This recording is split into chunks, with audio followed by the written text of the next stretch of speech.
Okay, hello everyone. Welcome to a new topic in A-level biology. This is where it really starts to get good. So we're on to the DNA expression topic. And if you didn't think the respiration and photosynthesis stuff was brain melting enough, then we're on to this stuff. But I think this is really fascinating material, and it's one of the main reasons a person gets into biology, of course, is to study DNA and genes and gene expression. It's the sort of hot topic for the world at the moment. So the DNA expression topic starts with a lesson on gene mutations. Now that should sound familiar. You should have done a simpler version of gene mutations, either at GCSE and AS level, and this is the full-on A-level version. So we're going to do two things. We're going to recap the slightly simpler version of mutations to start with, and then introduce some of the more exotic, wild and wonderful forms of mutation that can occur in a cell. I am assuming an understanding of basic genetic terms here, things like gene and allele, chromosome, centromere, meiosis, all these kind of different processes. So I'm assuming that. Obviously, if you don't know that, then go back to some other videos from earlier in these series and have a look through and make sure you are up to date on all your genetic terminology. Okay, so cracking straight on, this is the bit of syllabus we're covering. It's a very similar bit of syllabus to what's on most A-level or equivalent syllabuses. We've got to look at gene mutations, okay, that arise during DNA replication. Addition, deletion, substitution should be familiar, but then inversion, duplication, translocation will be new. The idea that gene mutations are spontaneous due to the scale of the number of bases that there are in your cells, and the idea that mutagenic agents can speed that up. What mutations might do in terms of different amino acid formation, in terms of changing one triplet, changing lots of triplets. Maybe they change the amino acid, maybe they don't, maybe that changes the protein, maybe it doesn't. And you, as the student, should be able to relate the nature of a gene mutation to its effect on the coded polypeptide. So basically, if this, then what? Okay, that's what you'll be expected to be able to do. So let's go back to a definition. A gene mutation is any change to the quantity or structure of the DNA of an organism. Okay, so a change to one or more of the nucleotide bases or rearrangement of them is basically a gene mutation, and usually mutations take place during DNA replication. That's the most likely. It can be when they're being damaged, when they've been damaged somehow and then repaired. There can be mutations happening there, but generally it's during replication that mutation takes place. So changes to sequences obviously can result in a change in the amino acid sequence, but they don't have to, not necessarily anyway. So, as a reminder, what you should already know, deletion, addition or insertion, and substitution mutations should be familiar to you. These are, however, what we call the micro mutations. So we're going to do a quick recap, go very quickly through this. I'm going to ask you to pause the video and work each problem through as we go through. Okay, so we'll start with substitution. Probably the simplest form of mutation is literally where one base is paired incorrectly, where instead of getting a T, you get a G, or instead of a C, you get an A, or a C, you get a G. Right? It could be anything, but it's basically one base that's replaced. Obviously, that's going to affect one codon, okay, one triplet that codes for an amino acid, which can have no effect, but it can also change that amino acid. However, it doesn't affect the rest of the sequence. It's one change in one place. So it's changing what base is there, but not the quantity of DNA at all.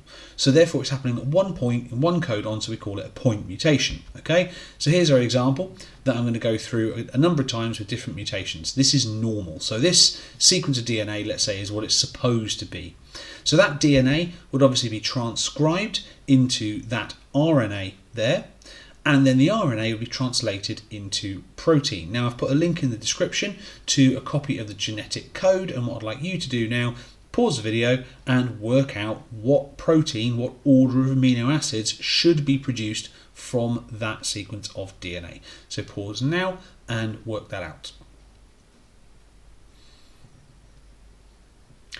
Okay, hopefully you've done that by now.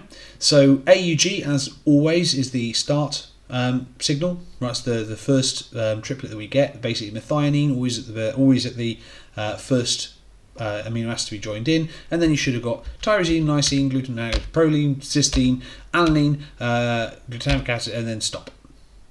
Okay, glycine and then stop.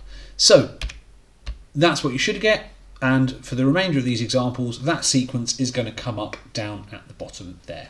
Okay, so If this was a point mutation, right, our substitution mutation, what we've done is we have changed, right, that T to a C. What impact would that have on the amino acid structure? So work out the mRNA and then work out the protein. Take a couple of minutes, pause the video, go.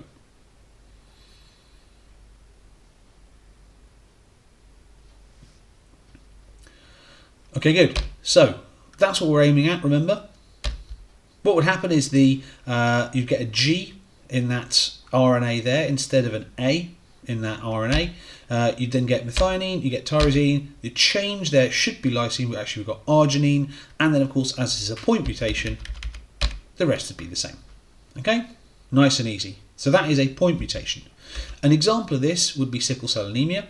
Sickle cell anemia is one base that changes one amino acid, which alters the tertiary structure of one of the proteins in hemoglobin. Okay? Which means that the hemoglobin sort of tertiary structure collapses in on itself and it can't carry oxygen. Therefore, it means that the red blood cell collapses in on itself and gives it a sickle shape, hence sickle cell anemia. Okay? Right, deletion or addition of bases, again, something you should have come across before. You probably did one or the other of these last year, but the other one is just the opposite. It's very straightforward. This is where if a single base is either deleted or added to the coding sequence. Now, the effect of this is a bit more dramatic because it impacts all of the codons downstream to the 3' end of that mutation. So it shunts all subsequent bases along or pulls them back. Okay, we call it a frame shift mutation because it's moved the reading frame.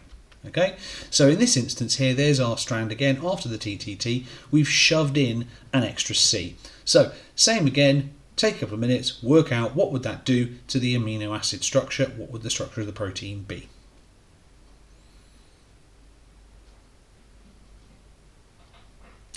Okay, so in this instance, right, I've colour-coded the original codons as to what they're supposed to be, right, but there's an extra G in the RNA there, okay? So remember, that's what we're aiming for.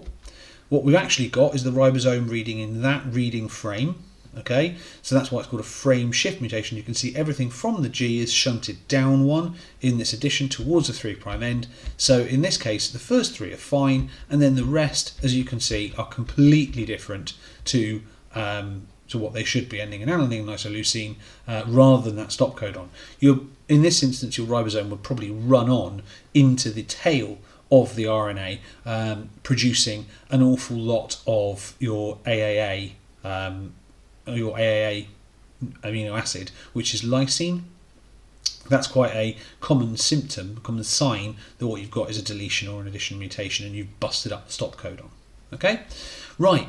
Let's look at a deletion. Again, we've taken a base out there, so take a few minutes, pause the video now, work out what would happen in that scenario.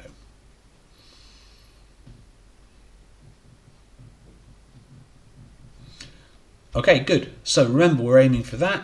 There's our RNA, again, colour-coded to show the original triplets. As you can see, that UC is missing one. So there's our reading frame again. Up to the mutation, to that point, it's fine. From this point on, as you can see, right, we end up with broken, different amino acids that are going to give you different tertiary, tertiary structure, therefore different 3D shape. Okay. And an example of this, of course, a deletion mutation is cystic fibrosis, probably the most common genetic disorder in the UK, arguably.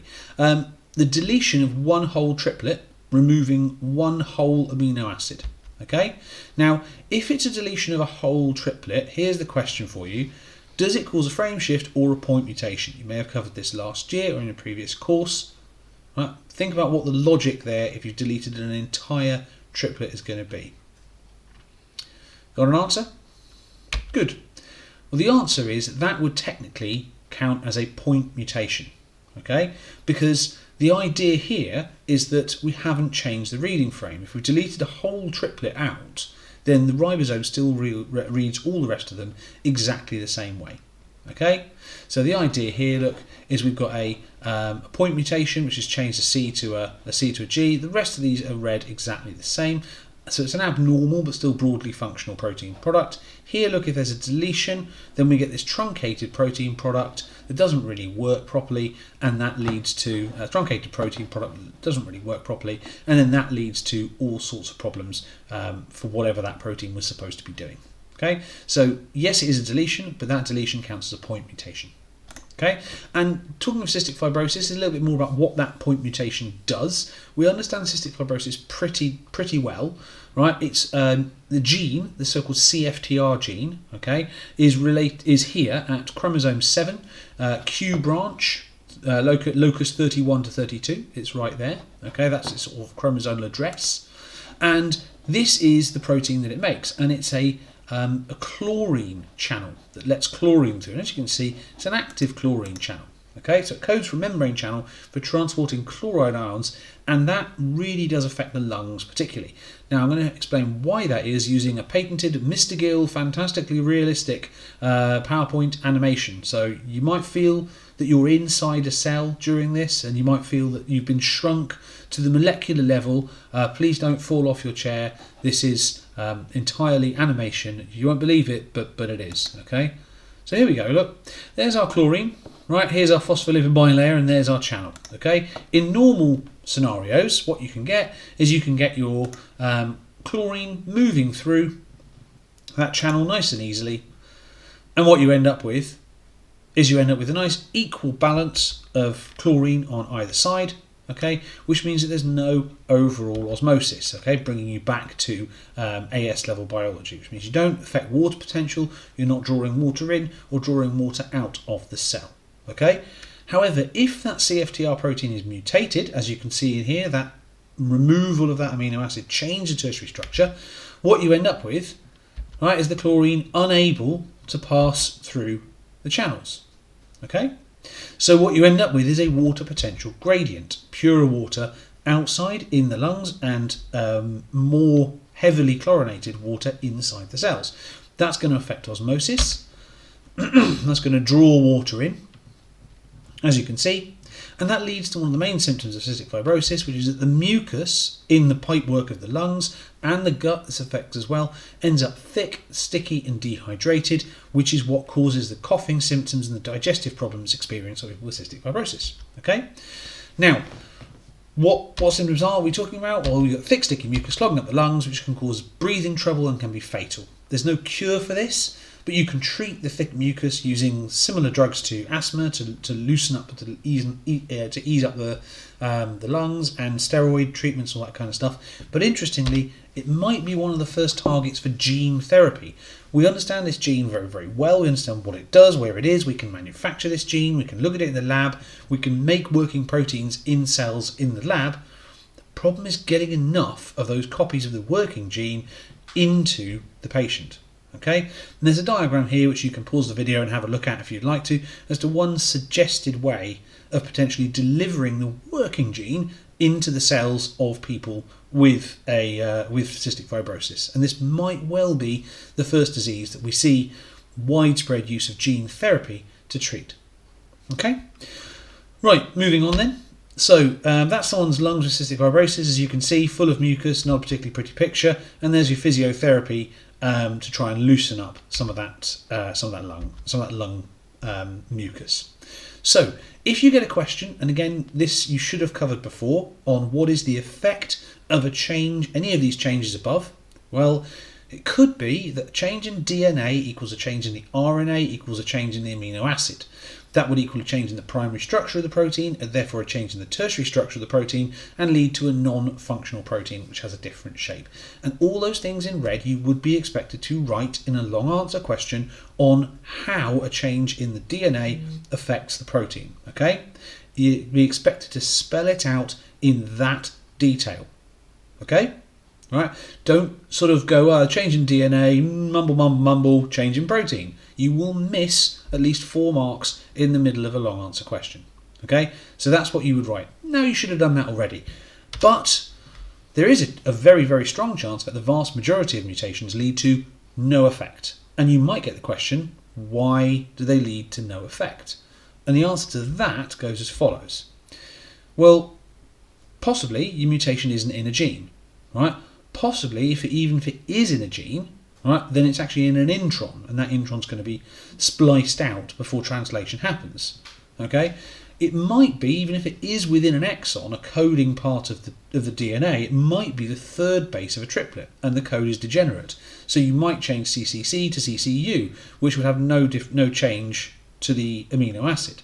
That's called the degenerate code, you should remember.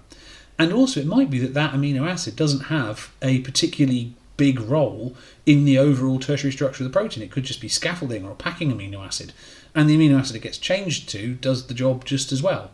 So the altered amino acid might not change the tertiary structure, right? So if you're asked the question, why might a mutation not have an effect, right? Well, might not be in the gene at all. If it is in the gene, it could be in an intron. If it isn't in an intron, it's in an exon. It might be the third base and not change the amino acid. Even if it does, that amino acid might not affect the tertiary structure. And there are 4 potential answers you can give to that question. Okay, moving on. So now we take this up. So all that stuff there, right, was covered to a certain depth at AS level. All right. Now we take this up to new content at A level standard. Okay. All of the above are what we call the micro mutations. They're on the base level. Okay. New for A level, we've got the macro mutations. So this is whole chunks of DNA going where they shouldn't go. Okay. So you've got deletions, duplications, inversions, substitutions, translocations. The ones specifically mentioned on your syllabus are inversion mutations, duplication mutations, and translocation mutations. Okay, those are the 3 that you're expected to know about. So let's go into them one at a time. Now again, more phenomenal animation work here. You will believe that you are within a piece of DNA here. I apologise for that, but I won't compromise my art to make you feel more comfortable, right? Because this is obviously realistic DNA mutation technology, right? So an inversion mutation is exactly what it sounds like. To invert a piece of DNA will mean to flip it up, okay? So a whole chunk of a chromosome is turned backwards. Now this happens during crossing over, which you should remember, during prophase of meiosis 1. If there are 2 breaks, 2 points where the DNA is crossing over and breaking and moving, it can be that chunk of DNA flips 180 degrees and is stitched back in onto the other chromosome or onto the original chromosome the wrong way round. Now that can actually make no difference at all, and I always get asked, well, how is it possible that you can flip a whole chunk backwards and it make no difference at all? Okay, well, this is where the animations come in. Okay, I'm going to introduce you to a thing that we haven't mentioned much before, which is this thing called a promoter. Now a promoter is a signal to RNA polymerase, start here. This is where the gene is. Okay, you must start here and go off towards the 3' end. So DNA, as we know, got a 5' and a 3' end. There's our promoter. The RNA polymerase binds on here and starts to replicate in that direction. Okay. Now, if the inversion mutation inverts the entire gene, the whole lot, like that, okay, well, that doesn't really matter, because all that happens is that this that was the coding strand originally becomes the non-coding strand, and this that was the non-coding strand becomes the coding strand, because our promoter is now down here. Okay, so our promoter's down there, our gene is still intact, so all that happens, and here comes the miracle of PowerPoint, all that happens is that the gene gets read the opposite direction. The order is maintained, the directionality is maintained, so that's no problem. Okay. But where it can cause a problem is it can snap a gene in half, and that is absolutely catastrophic for the protein product. So in this example down here, we would normally read this in this direction. If the inversion mutation happens like that, well, now our promoter is here, right? A bit of our gene is there, but a bit is still on the original strand, and our reading now goes off in that direction and only reads half of the bases that it's supposed to, right?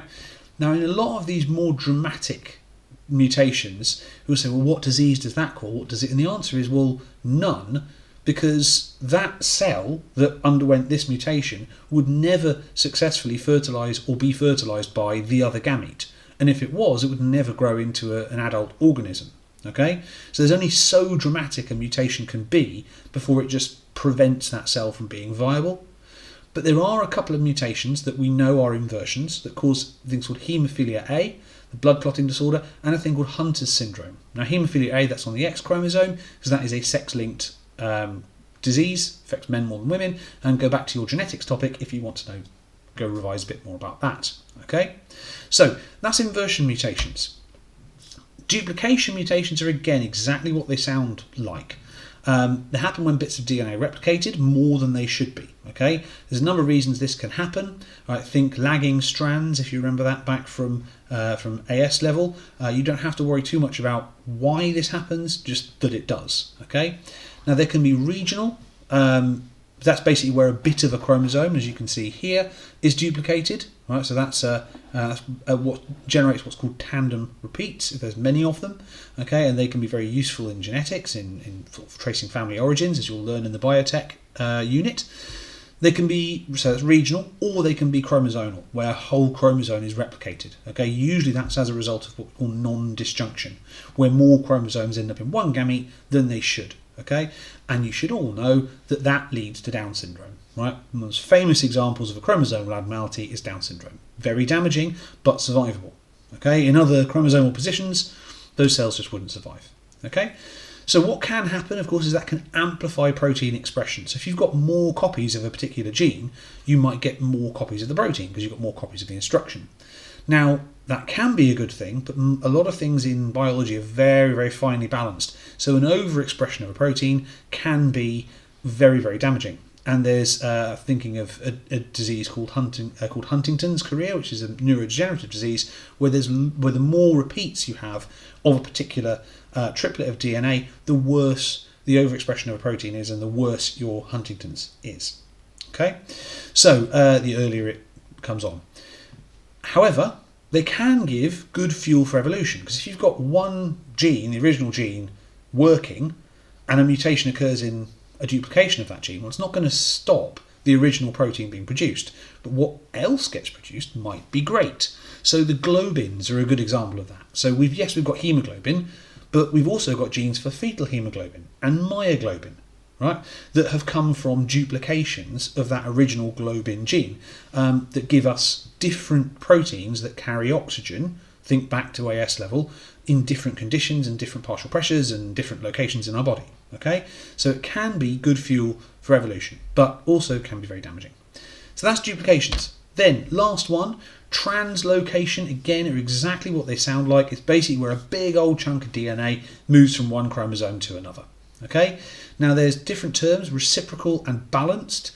Reciprocal means that there's a swap going on, that some of one chromosome moves onto one chromosome and that chromosome reciprocates with another bit of DNA.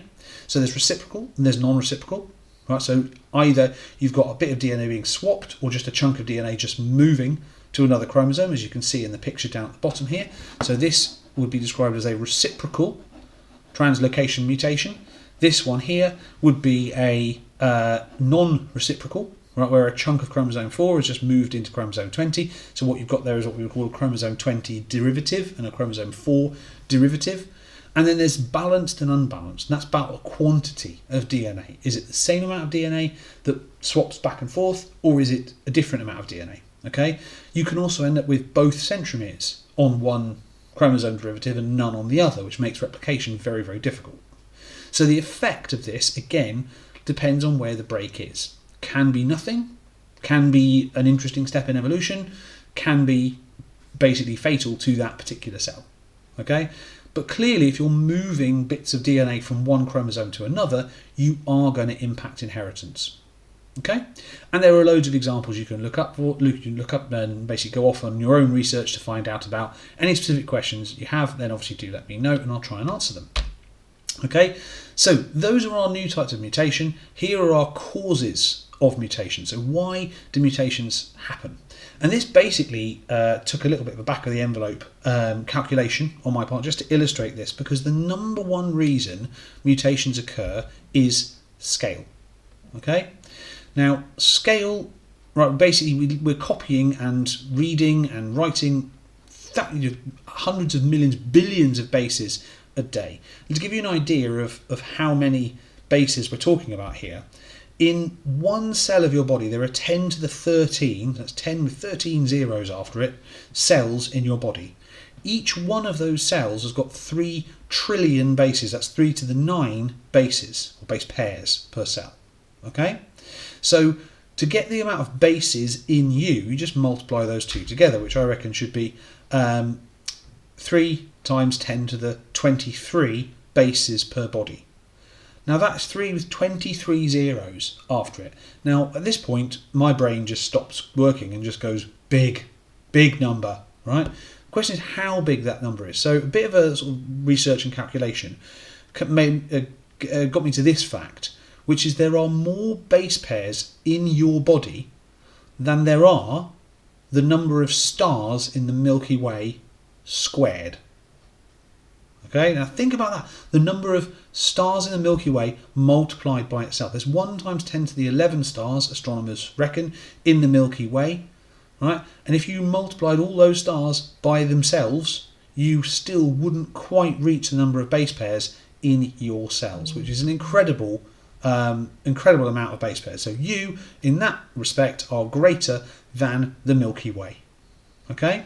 So if you had to copy out, so even if only 1%, 0.01% of those bases were copied or replicated or used a day, you can see there's a possibility, however good your copying system is, that there are going to be mistakes. Okay? So scale is the number one reason. Most of those will not matter one bit. If a mutation happens in some random intron in a skin cell somewhere in your arm, well, probably that cell was fated to just become a keratinized dead skin cell and fall off under your computer, right? So it doesn't make any difference whatsoever. So most of them you won't even notice. However, there are things in your environment that you can do that speed them up. So obviously mistakes are going to take place. Mutagens speed this up and make it more likely that a mutation will occur somewhere both important and noticeable. And if you're really unlucky, somewhere heritable, i.e. in a cell that you could pass on to the next generation. Okay? So, mutagens are anything that has the energy to alter a molecule of DNA. For example, right, we've got free radicals from certain foods or substances or things like that, high energy radiation of varying types, ionizing agents like charged particles, and chemicals that can bond to DNA. Now, what is and isn't an avoidable mutagen, and what is reasonable to do in your life and what is reasonable risk is a whole other topic, a fascinating topic, but it's not one we're going to get into now. Maybe we can discuss that at another time. And again, if you've got specific questions about things that cause cancer or don't, please do ask me or your nearest qualified biology teacher. And please, please, please do not read what the Daily Mail thinks on this, because they are absolutely poor, absolutely terrible at assessing mutagenic risk. And if you want a brilliant synopsis of that, I would suggest Russell Howard's Daily Mail Cancer Song. Go and look that up, and I'll see you next time for a little bit more on mutations. Thanks very much.